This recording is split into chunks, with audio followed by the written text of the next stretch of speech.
Hello. Hello. Good afternoon, everybody. Thank you so much for coming today to the Power of Teachers in Tackling a Global Learning Crisis. My name is Kimberly Versak, and I'm your MC for today. It is my great pleasure to welcome you all to today's event. We are so pleased to have Peter Tabichi here today. He is the 2019 Varkey Foundation Global Teacher Prize winner, and it is our great privilege to host you today here, Peter. Along with Peter, we will have Kaya Henderson, who is the former Chancellor of DC Public Schools, and currently she's with Teach for All, where her job is the head of Global Learning Lab for Community Impact. And we also have David Evans, who's here from the Center for Global Development. These three panelists will be joined by our very own Vice President for Human Development, Annette Dixon, who should be here very shortly. So I want to welcome our online audience as well, who are listening to us via our World Bank platform, World Bank Live, and I invite you all to join the conversation online using the hashtags The Power of Teachers and Invest in People. Now, you may have seen when you arrived a white piece of paper, and this is where we want you to tell your story about one of your favorite teachers. So we want you to fill this out and then take a photo with the card and post it on Twitter, Facebook, or LinkedIn using the hashtags I talked about before, The Power of Teachers or Invest in People. And if you would like it to be featured at our upcoming World Bank annual meetings, which happen in mid-October, please leave the card behind on your chair and we will collect it. Over the weekend, we ran this little contest or social ask on Instagram, and we got some great answers, which I want to share with you very quickly. One person wrote, "My first grade teacher had a unique impact on forming my ego and helping me believe in myself. This has been one of the key forces driving my personality over 2 decades now." Mr. Lo Xiaoping taught us mathematics, but he also taught us about life. His sheer passion and dedication was a gift. And the last one, "The best teacher I've ever known also doubles as my mother. She taught English language and literature in English in Lagos State Public Schools. I thank her so much for laying a solid foundation for me. Though she's no more, her legacy lives on." Just 3 quick testimonials about the power of teachers. And now I think we're going to hear even more about the power of teachers from our guest speaker. To introduce him, I would like to ask Mr. Vikas Potas to come to the stage. He is the chairman of the Varkey Foundation and responsible for this prize that we're talking about today. Thank you. Good afternoon, friends. Thank you so much for this opportunity. The Global Teacher Prize is an initiative of our foundation to elevate the status of teachers. In 2013, our foundation conducted a study where we examined 21 countries, and we looked at the relative ranking and relative regard for teachers to other professions. And we found that in most countries, there were middle to low ranking social status. In 2018, we conducted the same study with more countries, and yet again, what we found was only in China are teachers regarded in the same status as doctors. That, my friends, is unacceptable. Today, we have a learning crisis that we all know about. We also have a teacher crisis. The crisis is one of recruitment and retention. If we want the best teachers to enter the profession, to be attracted to the profession, we owe it to tell them about the greatness of the profession. And we have decided as a foundation to do that through the medium of teachers, great teachers like Brother Peter Tabichi. Peter was awarded the Global Teacher Prize in March this year from a field of over 10,000 teachers who were nominated from around the world. When I say around the world, I really do mean around the world. Some 170 countries were represented. And what we found in Peter, or the Academy, and there's a couple of judges from our Global Academy over here, including Sumaira and one of your colleagues, Elaine Smith, if she's here in the room, what we found was Peter's story, of course, is excellent at teaching. There's no questions about that. But actually, what really stood out was his spirit and his heart, and how he approached community development. So the school and his classroom were a medium for social change where he lives. Whether you look at the Peace Club that you started, whether you looked at gender equality, whether you looked at creating a cadre of people who understood how to grow drought-resistant crops. All that combined with your spirit of service and sacrifice through your Franciscan brotherhood, I think really stands you out. Ladies and gentlemen, please welcome Peter Tabichi.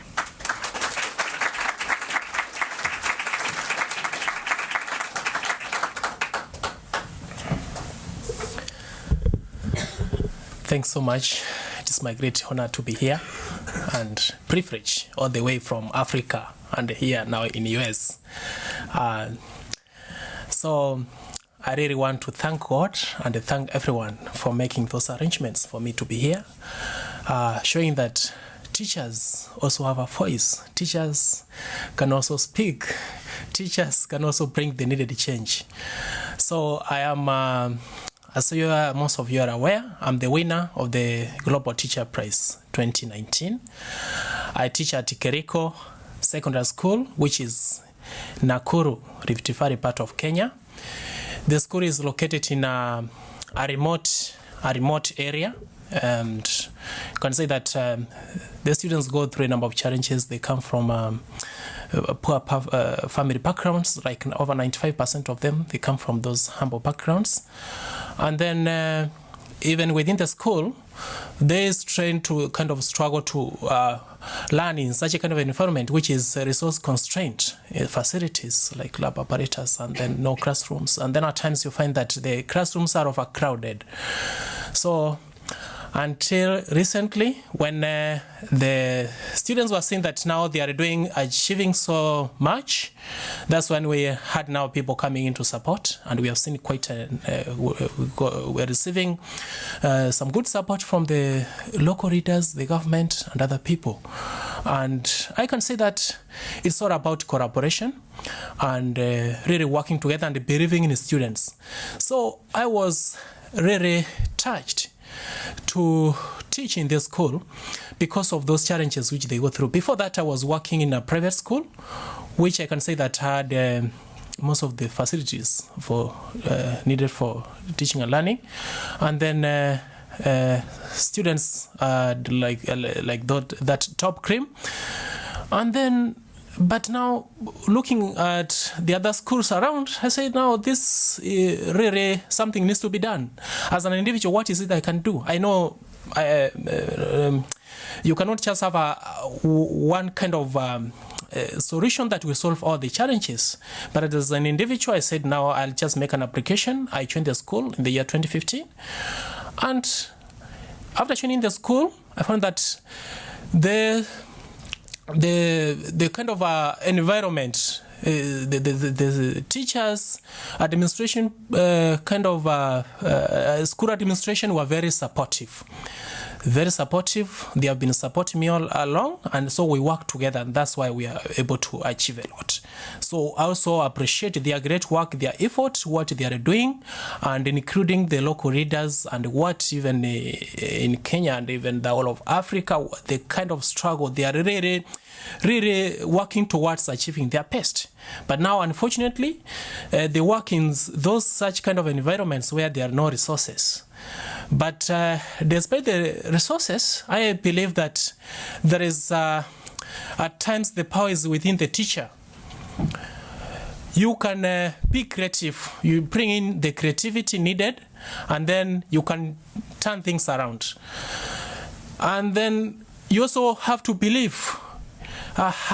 You believe in students that they have potential, so you have to be aware of that, and that's what has been guiding me, that every child, regardless of where they come from, has a gift, has a talent, and that talent can be brought out. And who is going to do that? And that's where the role of a teacher comes in. And within just as at an individual level, I've just been trying my level best to do what I can do as a teacher. And I've not been doing like miracles or kind of extraordinary things, but just ordinary things. But you give it the best. Having passion, I believe in the power of really having passion in what you do. And I do that. What drives me, I can say that is based on so many factors. Like my background, I grew up in a family of teachers. My own father was a primary school teacher, is now retired. And whenever he was teaching, he was not just teaching the academic knowledge. It was more of really ensuring that the children learn about morals, values, the skills needed for them to really fit in the society once they are out of school. Even at times, they were wondering, why do you have to teach us all of this? You are not teaching us something that is going to enable us do well in exams. Until recently, when I was reflecting, that's when I really say that this really was doing what he was doing was great. It was much into character formation of that's of a kind of holistic kind of formation. And I was so much inspired, and that's what I do. At times they say like father, like son. So I'm so much inspired. Whenever I talk about teachers, he comes back. I remember him. I've also come across so many teachers who are doing great work. There are many teachers out there who are doing great work, and I'm very sure they go through a number of challenges. But what really drives them is just passion. Having passion. You don't need so much for you to say that this is going to make you do wonders. What is needed is just giving more, having love of what you're doing, having passion, and that's what drives me. Once you have passion, you'll be able to do so many things. So having mentioned that passion is the most important thing, and also believing that every child has a gift, has potential. So I was doing what is within my reach. I was like one of my school principal chose me to be the patron of science club. YSCS, that's Young Christian Students, and some other programs. So I was doing that one to the level, the best of my ability. So like now in science club, I've been closely mentoring students who have really achieved a lot. They have come up with a project of such a quality such that 6% of them qualified, like in the last year, to national level. There are different levels. So, and then at national level, we had some students who really were selected by that organization in that competition to participate at the international kind of science competition to represent Kenya and Africa. And then the same thing happened in the year 2017. We had some students who designed a kind of a project that can harness kind of like energy from just plant life. And they were awarded by Royal Society of Chemistry, which is based in London, and so on and so forth. So what I believe is that once you believe in students, once you believe in them, that they have the power, they have the potential, they have the gift, they can do it, they'll end up doing the same, and they'll really end up shining.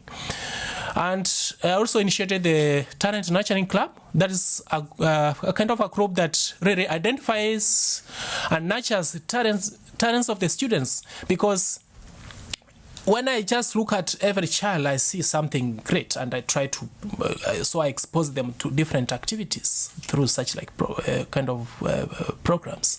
So those talent nurturing clubs, I've seen students who are now, you can be able to sing, can be able to like draw, all of that. That raises their self-esteem. Even if in that environment where they are, it's a kind of very poverty is very high. At times they come to school with and in the morning the level of concentration is low, maybe because at home they were not getting meals. So just try to give them hope. Give them hope. Once they see the fire of what they are running, they'll be able to do more, and they'll be able to work hard, and you'll see them shining and doing great. And also making them believe that academic performance is not just the only objective of education.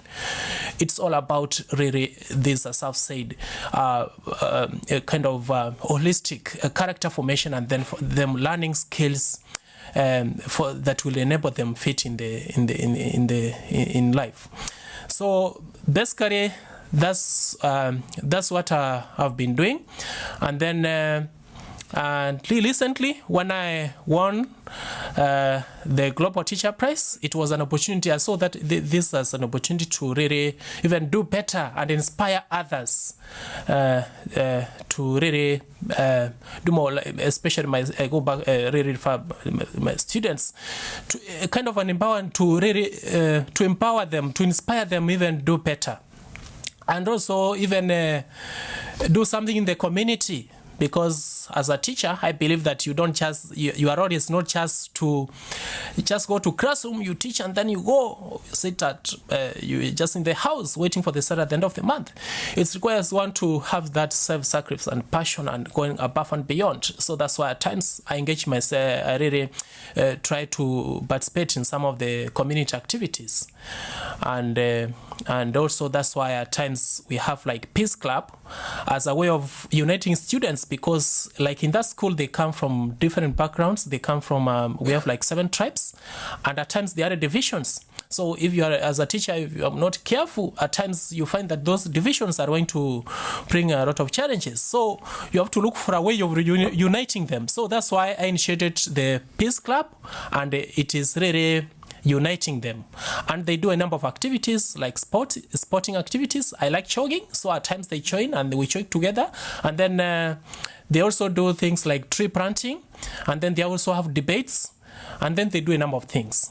So basically that's what happens. So then lastly, this award has really enabled me to go to places and also inspired others.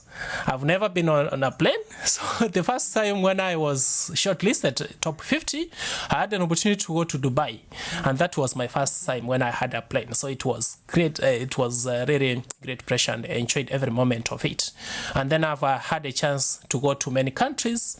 I've gone to like 10 countries: Colombia, Brazil, Chile, and then Argentina. I've gone to Dubai, and then you have Uganda, Botswana, South Africa, and here in the US. So I've traveled, and each time where I go, I take every single opportunity to learn.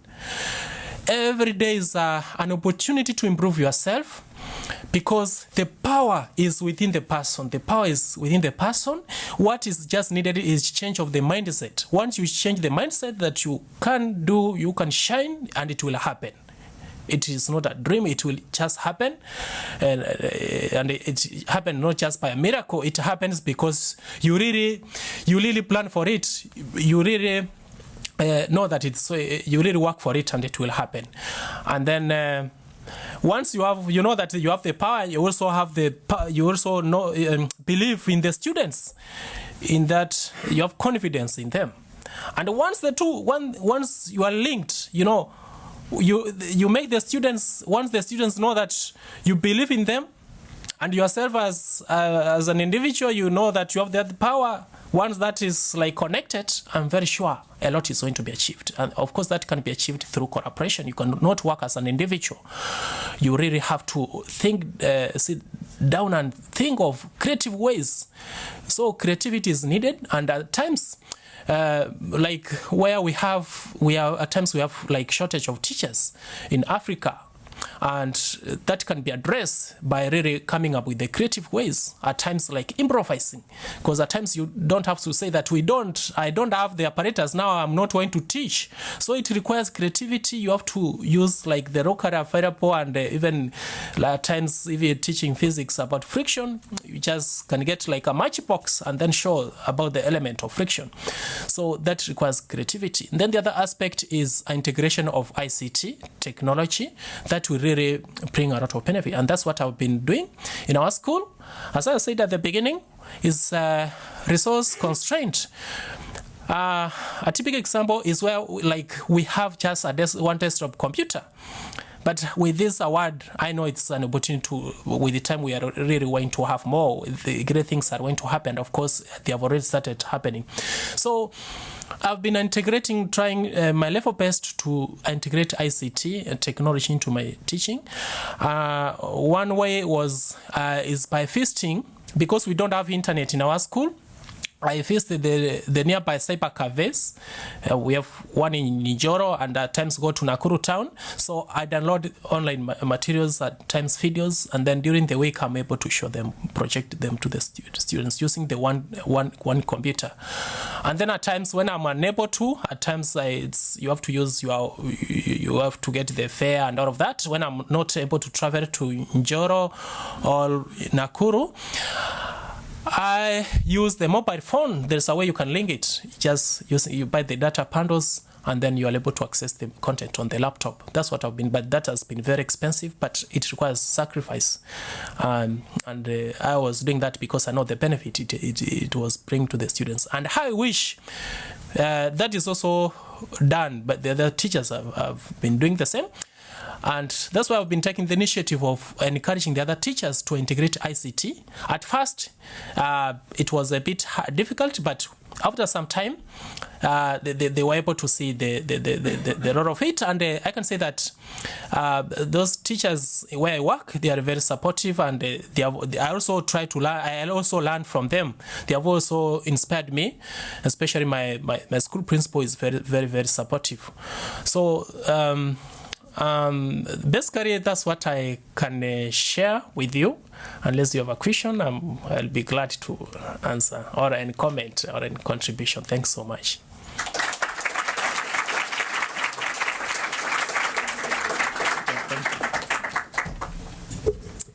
Thank you so much, Peter. I think we all know what to fill out here. I'd like now to invite the panel to come up. Annette Dixon, our Vice President for Human Development. Do you want to make your remarks from the... Do you want? Yes. Yes. Okay. Yes. Okay. Yes. Kaya Henderson. Yes, please. And David Evans. Yes, thank you. And we're going to start the moderated panel portion of the event now. And we're going to start with Annette Dixon. Thank you. Okay. Let's turn this on. It's on. Okay, great. My apologies for being late. I've been navigating the US health system, and it's great to see you again, and thank you for coming. We wanted today to talk about teachers, but before we do, I just wanted to set the context a little bit with the challenges that we face in the developing world. I think everybody in this audience knows about the Human Capital Project, and the most I think common challenge that all countries, no matter what their income level, face is this gap between the years that kids are able to spend in school and their learning outcomes. And even countries that actually are very close to achieving 14 years of participation face some gap. And that gap varies enormously around the world. In a lot of developing countries, kids are only getting half the years of schooling outcomes, learning outcomes for the years that they're spending in school. So there's a huge gap to make up. And so this has been actually a very compelling, I think, part of the Human Capital Project, because while some countries face other challenges, the learning challenge is actually common across income levels to varying degrees. And at the same time, we know that there are still over 250 million children out of school. And even where kids are in school, they're in school for very few years in some cases, 5 years in the case of most of the poorest countries. And so we face a huge challenge in not only having enough teachers available, the shortage of teachers is huge, but actually making sure that all these teachers are trained. And many countries still today have large numbers of untrained or very, shall we say, lightly trained teachers. So the teaching deficit is actually huge. And in that context, the question I am most asked by policymakers who are not from an education background, so you're talking about finance ministers, prime ministers, presidents, is there a technology workaround? Is there another way we can deliver education and learning outcomes? And the answer always is teachers are always going to be at the centre of education because it's an interactive and it's a social process. It's not just about transmitting information. It's about developing skills and competencies that we know kids will need in the complex world of the future. So in that context, we've got a great panel. Peter Tabichi, who you've just had the opportunity to hear from, and I met him in Dubai when he was one of the finalists for the Teachers' Prize. I haven't actually met till now. Hi, Kaya Henderson. It's great to have you here. Most of us are residents of the district. And we've watched, I think, over the years to see the journey that the public school system in the district has been on. Kaya was Chancellor of the DC Schools public school system for 6 years, from 2010 to 2016, and is now working at Teach for All. So it's great to have you here. And Dave Evans, who probably doesn't need any introduction, our former colleague, one of the co-authors of the World Development Report on learning, and now at the Centre for Global Development, where he's a senior fellow, not only in education, but in other areas of human capital development. So it's great to have you all here. I want to start with Kaya in terms of reacting to the things you've heard from Peter, and particularly reflecting on all the reforms that have taken place in the DC public school system, and where I think there's been impressive progress in learning outcomes from, I think, one of the lowest performing systems in the US, public school systems in the US, in spite of being very well funded. And has been making steady progress since reforms started and have been continued under successive chancellors. I always think the reform started with Michelle Rhee and then have continued with successive chancellors since then. But it'd be great to hear your insights on what's happened in the district and what you think is useful for the experience of developing countries who are struggling with these systems. Sure. Thank you. And I would agree the reform started with Michelle. So yes, I would agree. I would say the most significant era of reform really started in 2007, both with mayoral control of the schools under Adrian Fenty and then his selection of Michelle Rhee as the chancellor. I was her deputy chancellor, and I led all of our human capital work during that time. So 6 years as chancellor, 3.5 as deputy chancellor, and all total just about 10 years managing human capital at DC Public Schools, where we went from being the lowest performing urban school district in the country to, when I left, we were the fastest improving, and those gains are still bearing out. So really proud of that. As I listened to Peter talk, you probably had the same reaction that I did, which was, can we bottle him and put him in every single place, right? And the problem is that, like, we can't rely on finding rock stars like Peter, right? Like, in fact, from a systemic perspective, our theory of change going into DCPS in 2007 was knowing that the teacher is the most important impact, in-school impact, for improving student outcomes. How do we get, grow, and keep great teachers? Like, that was the big theory of change, right? How do we get, grow, and keep great teachers? And what we realized was there aren't 7,000 Peters somewhere on Great Teacher Island, like, waiting for us to find them, right? We have to actually build systems where we attract great people, where we actually grow them in their practice, and where we create the conditions for them to be successful and to want to stay, right? And so I'm very proud that over the course of these 10 years, we got to a point where, we were turning over a third of our teaching force probably every 2 to 3 years at DC Public Schools, which, you just can't make change when everybody is moving like that. I'd call that bad churn. But we got to a place where we were actually moving out. In systems, people movement is dynamic and it's to be expected. But you want to be in a place where you're moving out your lowest performers, or your people who have the least potential, or the people who, after you've tried to grow them, they haven't been able to be successful. You want to be replacing those with people who are at a higher quality, and you want to be keeping your best teachers. And so I'm proud to say that we got to a place where we were retaining 92% of our highest performing teachers.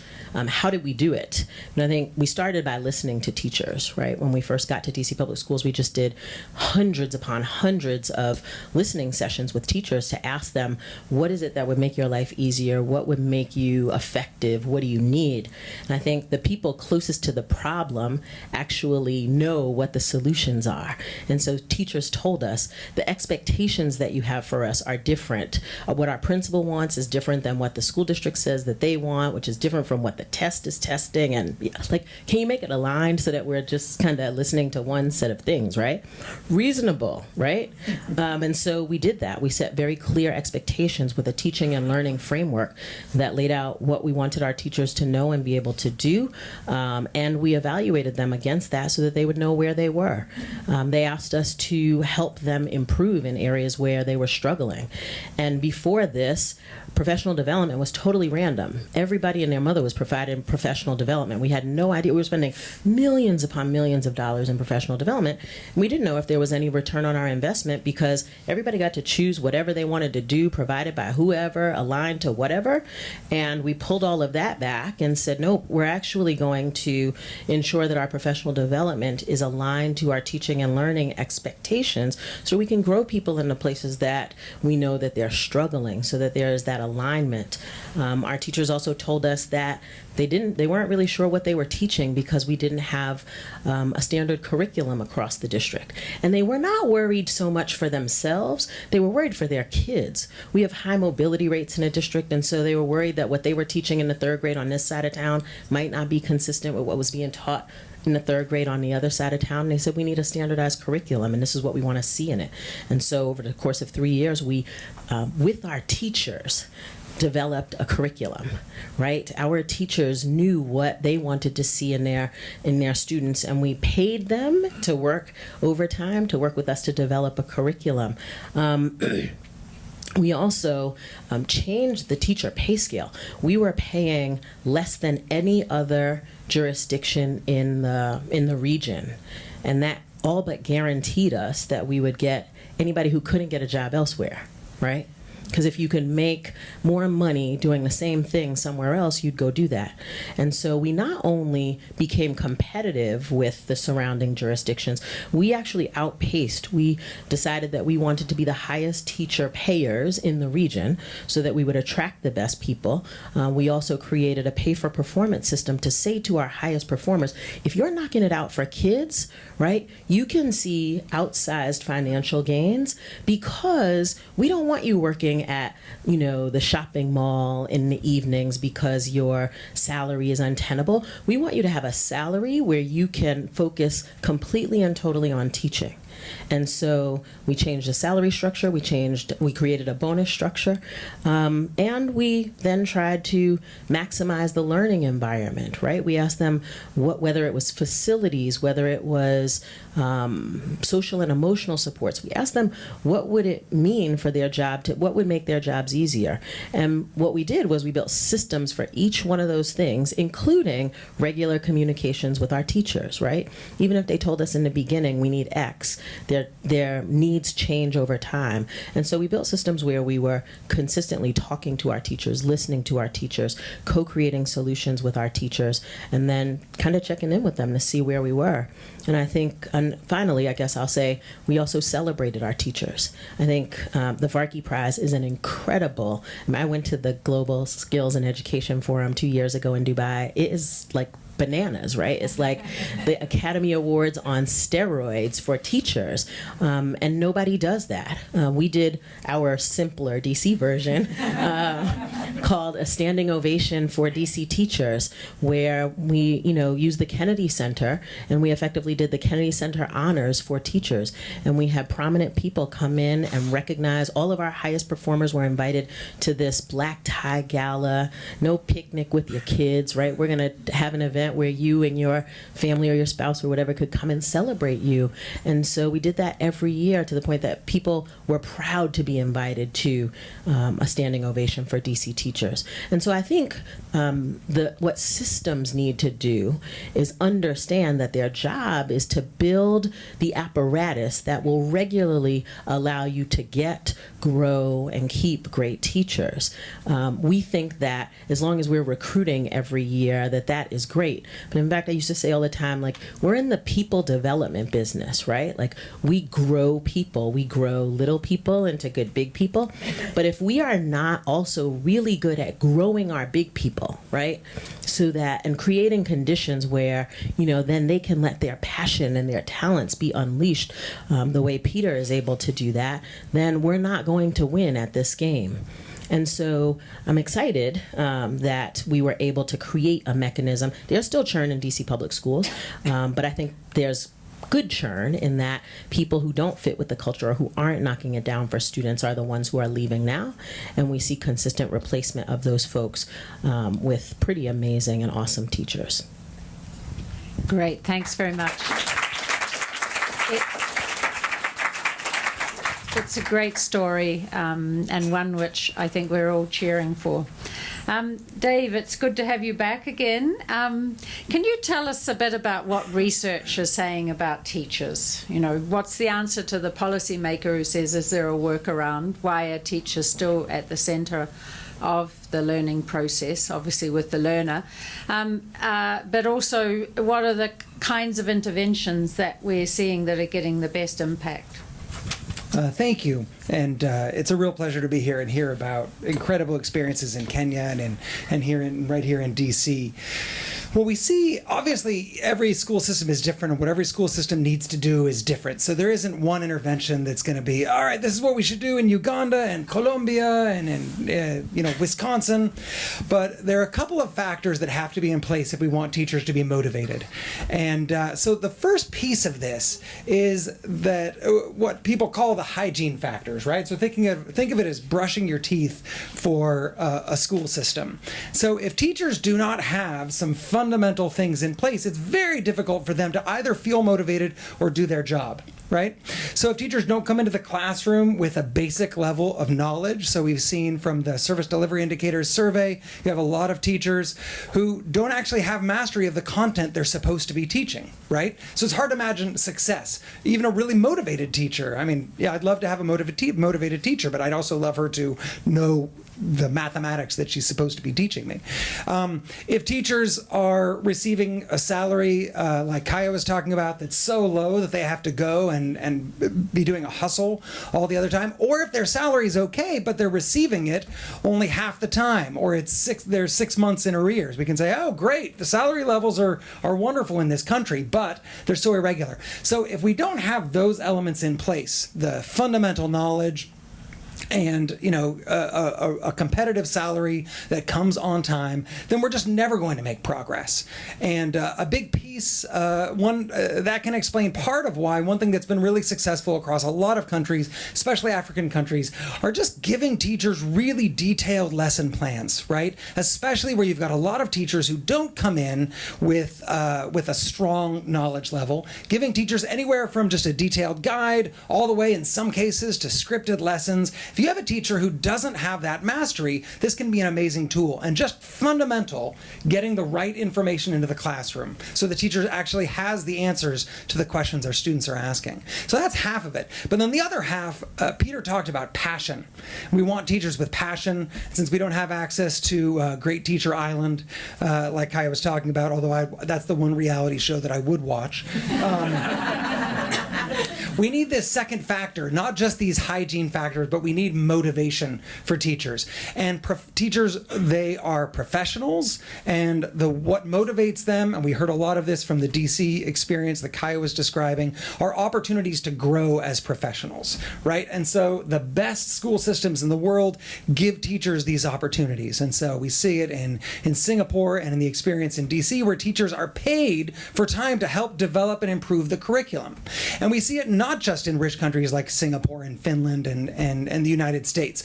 In recent experience in Kenya, recent experience in South Africa has large-scale coaching experiences where you give teachers the chance to improve. They want to get better. They don't want to go to the incredibly ineffective large-scale teacher professional development that a lot of countries offer.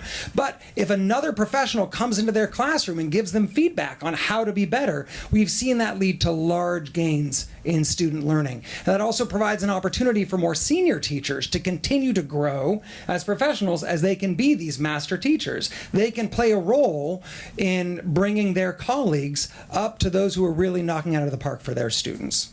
So if we want these effective, motivated teachers, we have to do both. The last thing I'll say on this is there's a nice example, a recent intervention in Tanzania, where the government tried sending out school grants, right, just to give schools some basic resources to deliver what they were supposed to deliver.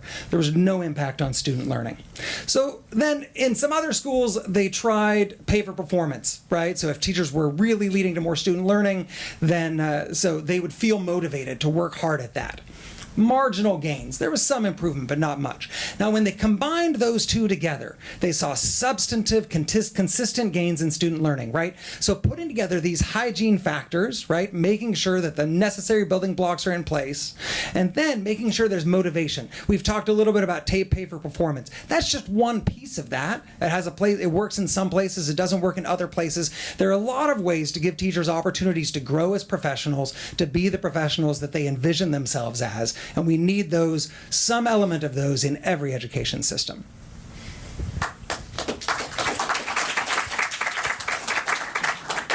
Great, thanks very much. Peter, I'd like to come back to your visits to not only your own country, Kenya, but to the other countries in Africa that you've been visiting lately. When we look at the global challenge that we face, it's huge. When we just hone in on literacy for 10-year-olds, because reading by 10 is a critical foundation for learning outcomes and for everything that follows. Globally, in the developing world, about 50% of 10-year-olds after 4 years of school can read an age-appropriate short story.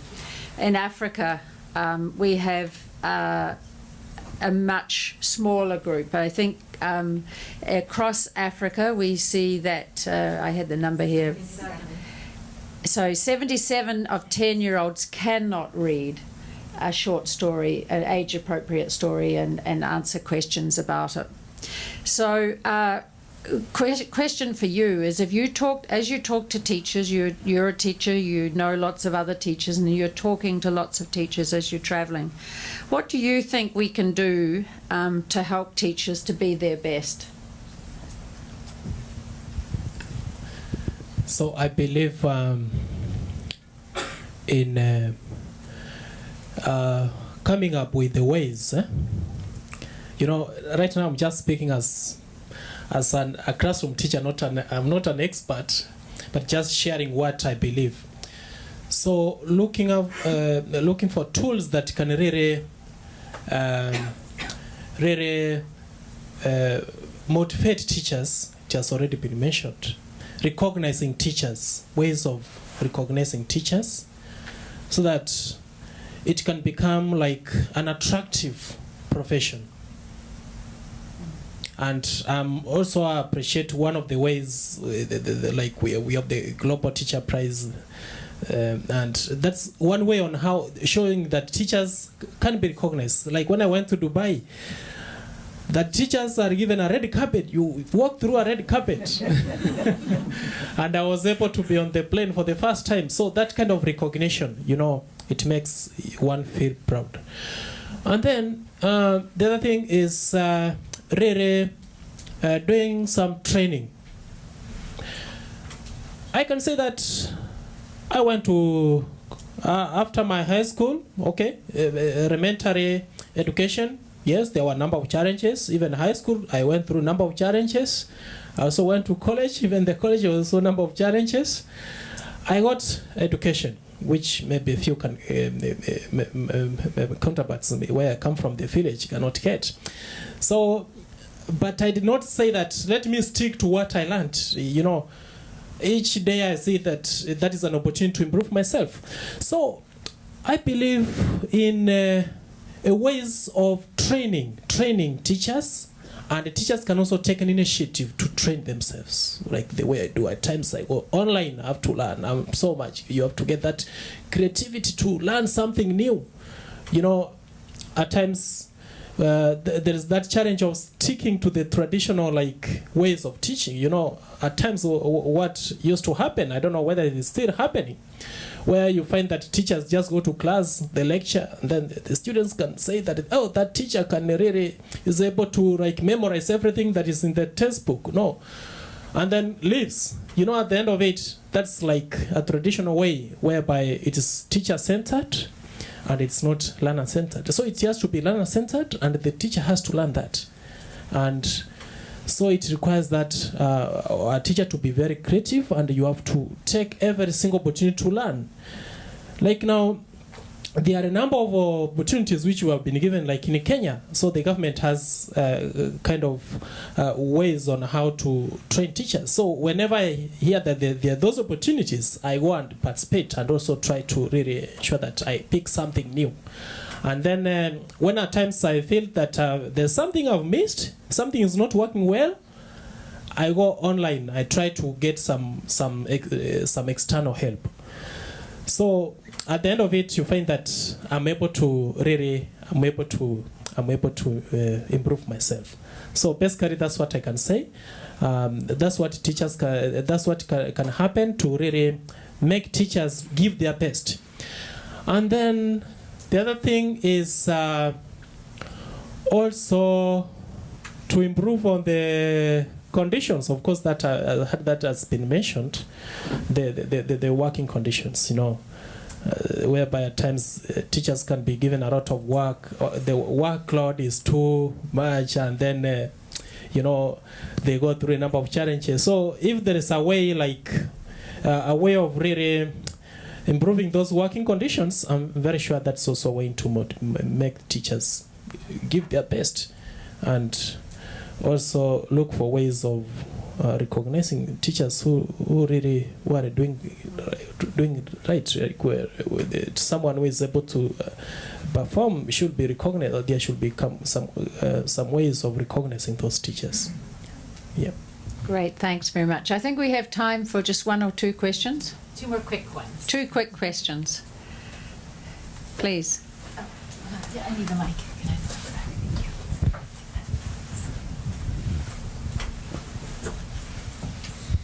Thank you. Let me try to make the question very quick. Peter, you have the experience on the ground, and most of us here are more analytic, right, from afar, in looking at the literature.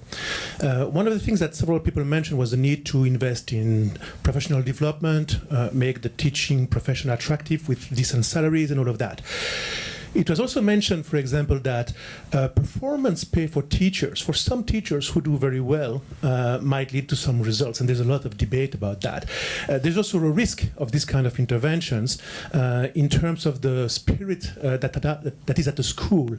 And I wanted to have your perspective on whether recognizing individual teachers at the school level with pay, for example, is a good policy, or there's a lot of risk of that. And what's the role of the broader culture of the school as opposed to individual performance incentives? Is there One more question. Over there.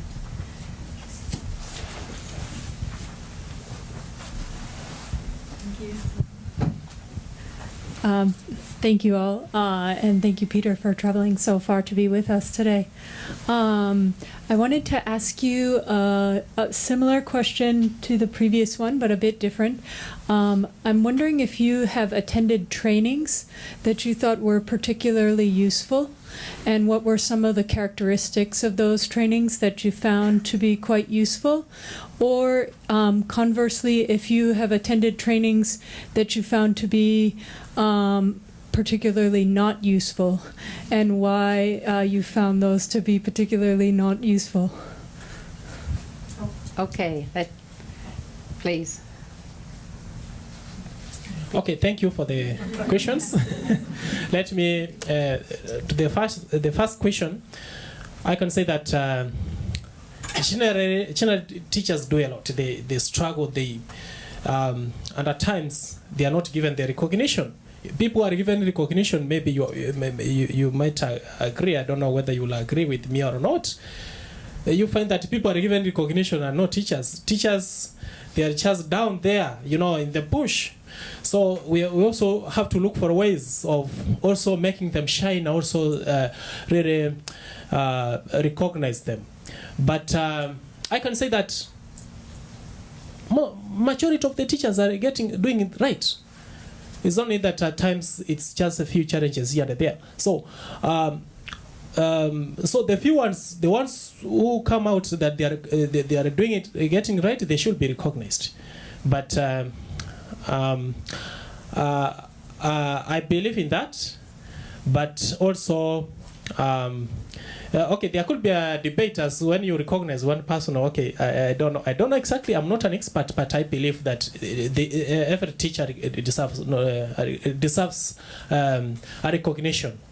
Even if you are recognized one person, I'm very sure the other one next time will be able to, or is also going to be recognized differently. So that's my response to that. And then the second one is that I've said that, like now where I'm in Kenya, the government try to have some programs on how to make teachers, go through number of trainings. And then whenever there are those opportunities, I try to go there. Like now, recently, I joined in one of those trainings, whereby they were training us on how to really use the new curriculum. We are now moving from the old curriculum. Currently we have 844 system. We are moving to another system which is competence-based, whereby it puts much focus on developing skills and identifying the talents of the students and all of that. So there was that training and attended. I enjoyed.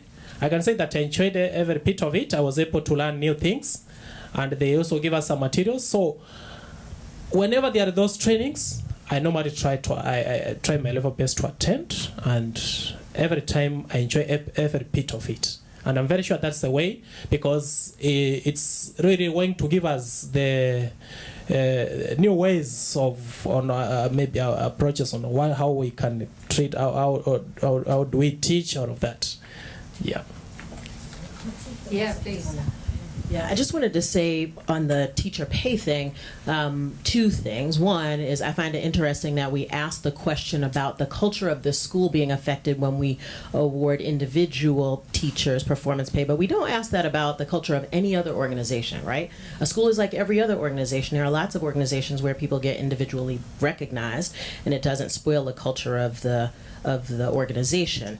That being said, I think we want to recognize everybody. We wanted to recognize everybody that was doing a good job. And so we did it for teachers. We also did it for whole schools. We have what called team awards. Together, everybody achieves more. It's not an either or. You could actually do both. And so I think sometimes the tyranny of the policy gets in the way, right? When the truth of the matter is, if you're worried about culture and you want everybody to work together, award the individuals who are doing great, and you can also award teams. So I think that is a way to build community and keep community going.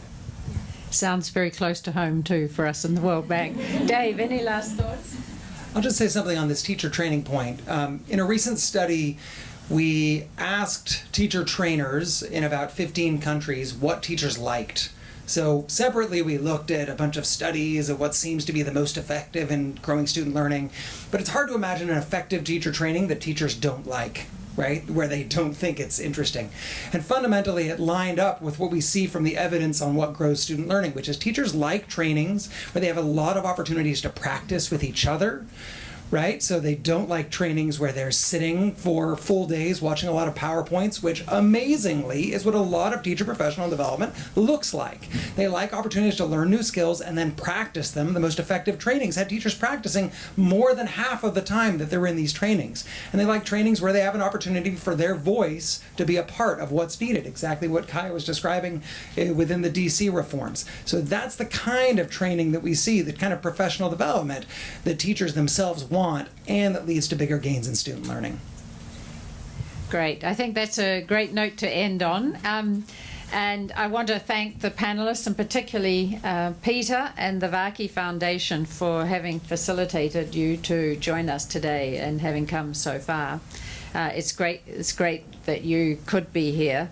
And to our other panelists who I think have really helped us to understand the sort of broader context for reforms around teachers. I think we're going to end with an exercise on our favourite teacher. Yes. Because everybody remembers their favourite teacher. Yes. So as we had discussed earlier, there are white papers over there on the table, and we're inviting you all to write "My favorite teacher is," their name, because, and a short reason for why you remember this as your favorite teacher. And then please take a picture of it and mark it with the hashtag #InvestInPeople or the power of teachers, and we will be having a social media moment with that. So thank you very much, everybody. Thank you, the panel. And if I could just tell you that coming up at the annual meetings in a month's time, we will have an event looking more broadly at this big challenge that we face globally around learning and what we're calling learning poverty, these really challenging learning outcomes that we have to help the world overcome. So thank you.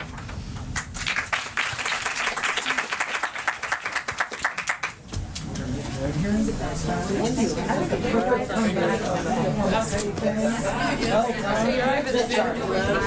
you.